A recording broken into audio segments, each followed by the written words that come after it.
নমস্কাৰ বন্ধু welcome to my YouTube channel Assam career job. আজি পুনৰ আপোনালোকৰ বাবে ভাল খবৰ আহি গ'ল। নতুনকৈ আপোনালোকৰ কিছুমান গ্ৰেড 3 আৰু গ্ৰেড 4 চাকৰি মুকলি কৰি দিছে আৰু ইয়াৰ কাৰণে কোনো লিখিত পৰীক্ষা নাই, ডাইৰেক্ট আপোনালোকৰ ইণ্টাৰভিউ হ'ব, কোনো এপ্লাই কৰাৰ প্ৰয়োজন নাই কিছু পদৰ ক্ষেত্ৰত। আৰু ছুপাৰভাইজাৰ, এছিষ্টেণ্ট আৰু এটেণ্ডেণ্ট এনেকুৱা ধৰণৰ আপোনালোকৰ কিছুমান ভেকেঞ্চি মুকলি কৰিছে। ভেকেঞ্চিখিনি ক'ৰ পৰা আহিছে, এজ ক্ৰাইটেৰিয়া কিমান লাগিব, কোৱালিফিকেশ্যনসমূহ কিমান লাগিব, এই সকলোখিনি কথা এই ভিডিঅ' যোগে আলোচনা কৰা হ'ব। যদি ভিডিঅ'টো ভাল পায় ভিডিঅ' লাইক কৰিব, লগতে চেনেলটো ছাবস্ক্ৰাইব কৰি দিব পাৰে এনেকুৱা ধৰণৰ ভিডিঅ'সমূহ প্ৰতিদিনে পাই থাকিবৰ বাবে। লগতে ভিডিঅ'টো বন্ধু বান্ধৱীক শ্বেয়াৰ কৰি দিয়ক যাতে সকলো বন্ধু বান্ধৱে জবৰ আপডেটসমূহ পাই থাকে। আৰু আমাৰ হোৱাটছআপ চেনেলৰ লিংক ভিডিঅ' ডেছক্ৰিপশ্যনত দিয়া আছে, তাতো আপোনালোকে জইন হৈ ল'ব পাৰে।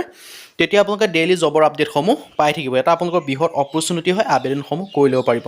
মই পোনপ্ৰথমে আপোনালোকৰ ইণ্টাৰভিউ ডেটৰ সম্পৰ্কে মই ঘোষণা কৰি দিম, কোনটো পদৰ কাৰণে কেতিয়া ইণ্টাৰভিউ হ'ব, তাৰপিছত মই আপোনালোকক সম্পূৰ্ণ ডিটেইলছটো জনাই দিম। আপোনালোকে দেখি আছে ছুপাৰভাইজাৰৰ ভেকেঞ্চি আহিছে, তাৰ কাৰণে আপোনালোকৰ ইণ্টাৰভিউ ডেট আপোনালোকে দেখি আছে 22 ছেপ্টেম্বৰত আপোনালোকৰ ডাইৰেক্ট ইণ্টাৰভিউ হ'ব। ডাইৰেক্ট আপোনালোকে ইণ্টাৰভিউৰ কাৰণে যাব লাগে আৰু আপোনালোকে এপ্লাই কৰাৰ প্ৰয়োজন নাই, ডাইৰেক্ট 22 ছেপ্টেম্বৰ তাৰিখে আপোনালোকে ইণ্টাৰভিউৰ বাবে যাব লাগে।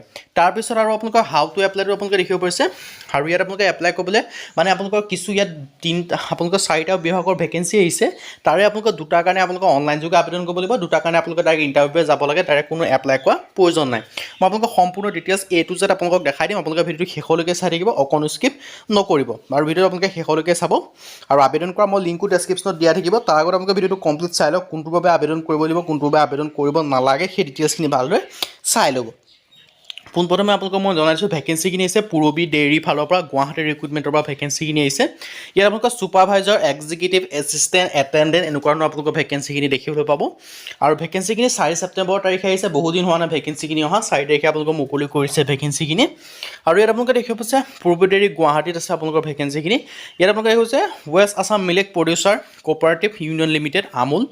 আৰু ইয়াত আপোনালোকে দেখিব পাইছে এছিষ্টেণ্টৰ ভেকেঞ্চি আছে। এছিষ্টেণ্টৰ কাৰণে মই আপোনালোকক জনাই দিছোঁ, ইয়াৰ কাৰণে এডুকেশ্যন কোৱালিফিকেশ্যন বিচাৰিছে BA, BCom, BSc বা কোনোবা এটা আপোনালোকে কোৰ্চ কৰিলেও, মানে গ্ৰেজুৱেশ্যন যদি আপোনালোকে পাছ কৰিছে, BA হওক বা BSc হওক বা BCom হওক, তেতিয়াই আপোনালোকে আবেদনসমূহ কৰি ল'ব পাৰিব।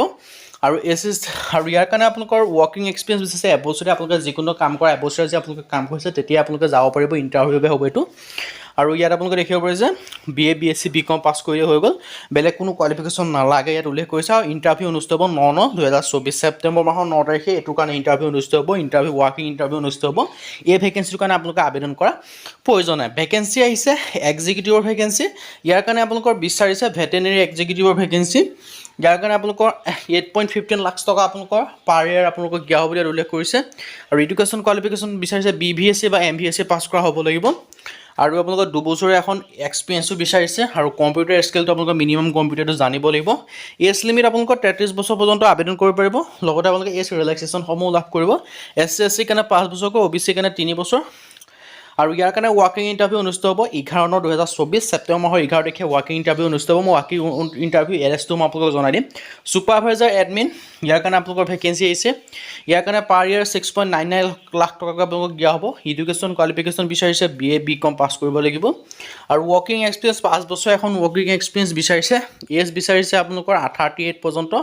আৰু ইয়াৰ কাৰণে 22/9/2024 তাৰিখে লাষ্ট ডেট হয়, এইটো আপোনালোকৰ লাষ্ট ডেট হয়, এইটো কোনো ইণ্টাৰভিউ ডাইৰেক্ট ইণ্টাৰভিউ নহ'ব। আগৰ যিটো 2টা ভেকেঞ্চিৰ কথা ক'লোঁ সেইটাৰ কাৰণে আপোনালোকৰ ইণ্টাৰভিউ ডাইৰেক্ট ৱাৰ্কিং ইণ্টাৰভিউ হ'ব, কিন্তু এইটোৰ কাৰণে লাষ্ট ডেট হয় 22 ছেপ্টেম্বৰলৈকে আবেদন কৰিব পাৰিব।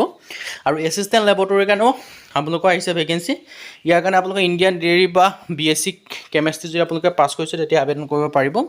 আৰু ইয়াৰ কাৰণেও লাষ্ট ডেট আপোনালোকৰ 22/9/2024 হয়, মানে ছেপ্টেম্বৰ 22 তাৰিখ পৰ্যন্ত এইটো আবেদন কৰিব পাৰিব। যিটো আমি প্ৰথম যিটা ভেকেঞ্চিৰ কথা ক'লোঁ সেইটাৰ কাৰণে ৱাৰ্কিং ইণ্টাৰভিউ অনুষ্ঠিত হ'ব 9 আৰু 11 তাৰিখে। আৰু আমি যিটো শেষৰ দুটাৰ কথা ক'লোঁ শেষৰ দুটাৰ কাৰণে অনলি আপোনালোকৰ এপ্লাই হ'ব, এপ্লাইটো আপোনালোকে কৰিব পাৰিব 22 ছেপ্টেম্বৰৰ আগত। আৰু এছিষ্টেণ্টৰ কাৰণে কৈছোঁ ইণ্টাৰভিউ অনুষ্ঠিত হ'ব 9 তাৰিখে 9 বজাত। আৰু আপোনালোকৰ ভেটেনেৰী এক্সিকিউটিভৰ কাৰণে 11 তাৰিখে ইণ্টাৰভিউ হ'ব 9 বজাত। আৰু যিটো বাকী 2টা ভেকেঞ্চিৰ কথা ক'লোঁ সেই 2টা ভেকেঞ্চিৰ কাৰণে আপোনালোকৰ অনুষ্ঠিত হ'ব, এপ্লাই কৰিব লাগিব। আৰু এপ্লাই কৰাৰ লিংক মই ভিডিঅ' ডেছক্ৰিপশ্যনত দিয়া থাকিব। যদি আপোনালোকৰ কোৱালিফিকেশ্যন বা এজ ক্ৰাইটেৰিয়া বা সকলো ধৰণৰখিনি মিলিছে তেতিয়া আপোনালোকে আবেদনসমূহ কৰি ল'ব পাৰিব। আবেদন কৰাৰ লিংক ভিডিঅ' ডেছক্ৰিপশ্যনত দিয়া থাকিব। যদি আপোনালোকে ইণ্টাৰেষ্টেড হয় আবেদনসমূহ কৰি ল'ব পাৰিব। আবেদন কৰিবলৈ অফিচিয়েল ৱেবছাইটত গৈ এপ্লাই লিংকত গৈ আবেদনসমূহ কৰি ল'ব পাৰিব। আবেদন কৰাৰ লিংক ভিডিঅ' ডেছক্ৰিপশ্যনত দিয়া থাকিব। যদি ভিডিঅ' ভাল পায় ভিডিঅ' লাইক কৰিব, লগতে চেনেলটো ছাবস্ক্ৰাইব কৰি দিব পাৰে, এনেকুৱা ধৰণৰ ভিডিঅ'সমূহ প্ৰতিদিনে পাই থাকিব বাবে। আজিলৈ পুনৰ ভিডিঅ'ত লগ পাম।